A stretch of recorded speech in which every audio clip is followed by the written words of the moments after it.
Hola, ¿qué tal? Mi nombre es Alex y quiero darles la bienvenida a otro episodio de Según Alex. El día de hoy quiero hablarles de historia, pero no cualquier tipo de historia. Esta es una historia bastante interesante. A mí personalmente me fascinó cuando me enteré. Fue hace unos cuantos años cuando me di cuenta y cuando empecé a leer acerca de esto. Y es que les estoy hablando de un festival de música al estilo de Woodstock, pero mexicano. Que cuando uno piensa en el festival de Woodstock en México, pues dice, claro que no, nunca en la vida. Pero ¿qué creen? Sí fuimos sede de un festival muy similar. Les estoy hablando del Festival de Rock y Ruedas de Avándaro, que también es conocido más simplemente como Festival de Avándaro. Fue celebrado el 11 y 12 de septiembre de 1971.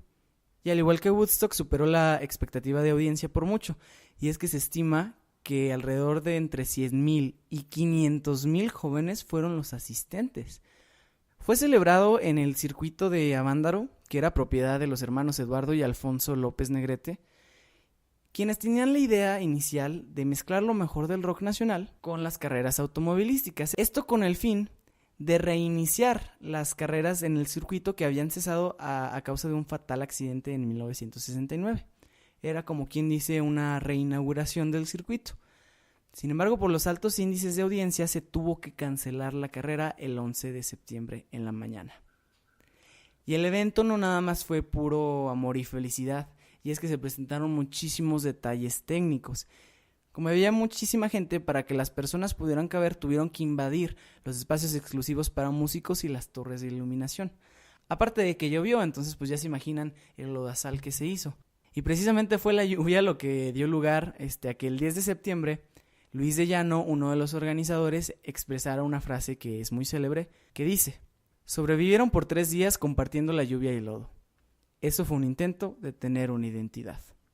Y es que para aquella época, México había sido sede de 2 de los eventos deportivos más importantes del mundo, las Olimpiadas de Verano de 1968 y el Mundial México 70. Esto había posicionado a México como una imagen muy positiva a nivel mundial. Sin embargo, había sido contrarrestado por las críticas al gobierno mexicano, que pues para aquel entonces fueron las causantes de desintegrar, de oprimir, de destruir los movimientos estudiantiles, sobre todo movimientos como el de Tlatelolco y el Halconazo. Entonces pues ya se imaginan, para aquella época la juventud estaba muy insatisfecha y con ganas de actuar, y un dato curioso es que entre los involucrados se encontraba la cultura hippie mexicana, que era llamada hippiteca. Ellos fueron los impulsores del movimiento La Onda, que buscaba no un cambio a través de violencia, pero lo que sí quería era un cambio radical por parte del gobierno, porque pues la gente estaba cansada de tanta censura. Entonces, estas condiciones propiciaron a que surgiera de casualidad un festival de música que pasaría a la historia como lo fue el Festival de Avándaro. Y tal vez estén pensando que este evento pues iba a servir como de iniciador para toda una era rock and rollera, ¿no? Que se venía en los años 70 y que podría haber sido influenciada por países como Estados Unidos, que ya estaba en auge el género. Desgraciadamente, fue el gran éxito de Avándaro también lo que condenó al género del rock nacional.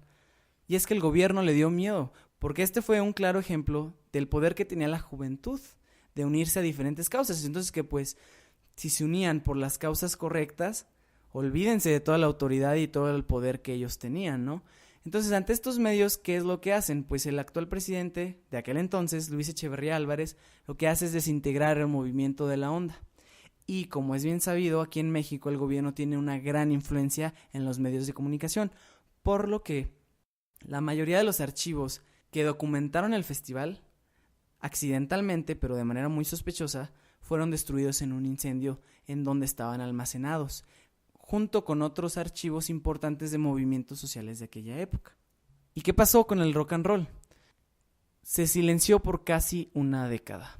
Pasó de ser presentado en un festival masivo a tocarse únicamente en clubs pequeños o bodegas abandonadas, porque esta censura y esta represión por parte no únicamente del gobierno, sino también de la prensa, exigió a los artistas a mantenerse o escondidos o en una clandestinidad.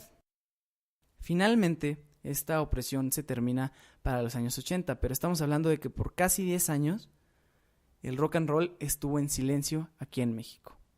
Es otro ejemplo más del poder que tiene el gobierno y que precisamente yo quería hablarles y contarles esta historia ahorita que es tiempo de elecciones, a casi ya 50 años de este evento.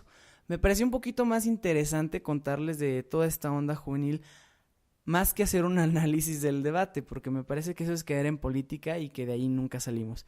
Entonces yo creo que este es un muy buen ejemplo de toda la autoridad que tiene el gobierno, no únicamente en política, sino que también a nivel social, la capacidad que tiene para destruir esta clase de movimientos.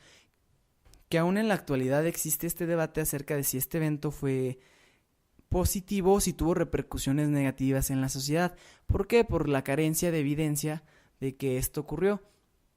Sobre todo se debe a la escandalización del evento por parte de la prensa, que fue influida directamente del gobierno, en la que se hablaba que fue un punto de reunión para que todos los jóvenes consumieran drogas, se alcoholizaran, tuvieran sexo e inclusive actuaran de manera violenta.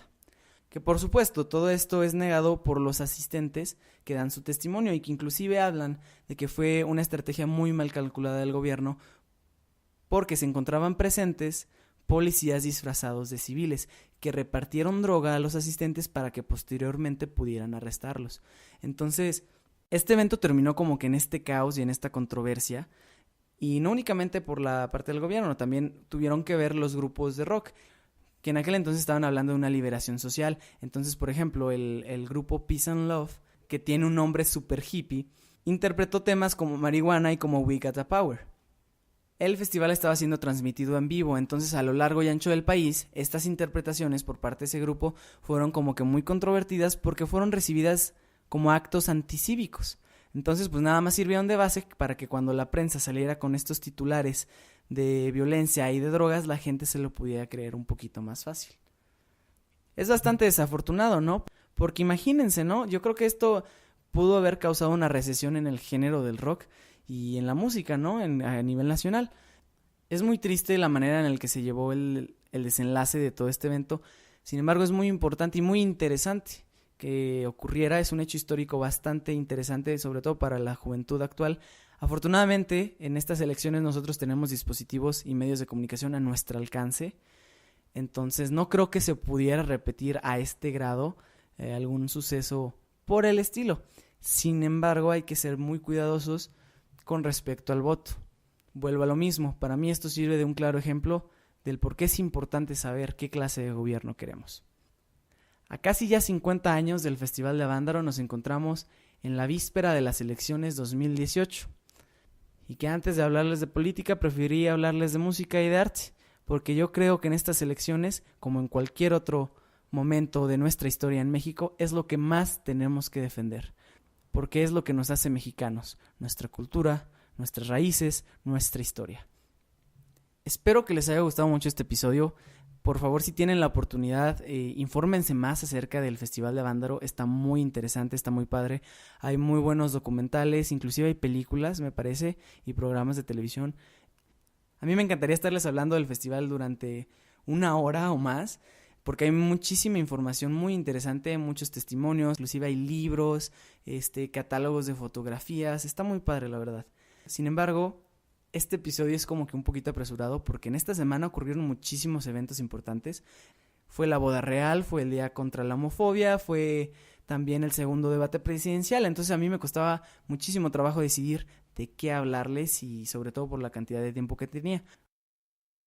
Quiero también, antes de despedirme, hacerle una invitación a todos los que me escuchan, que yo creo que en estos momentos son pues nada más mis amigos, a que si tienen algún tema del cual quieran hablar, me lo hagan saber. De verdad a mí me interesa muchísimo poder hacer esta clase de conversaciones con la presencia de alguno de ustedes, para no sentirme ni tan solito y pues para poder escuchar también su opinión. Es muchísimo más divertido cuando tengo a alguien aquí grabando conmigo.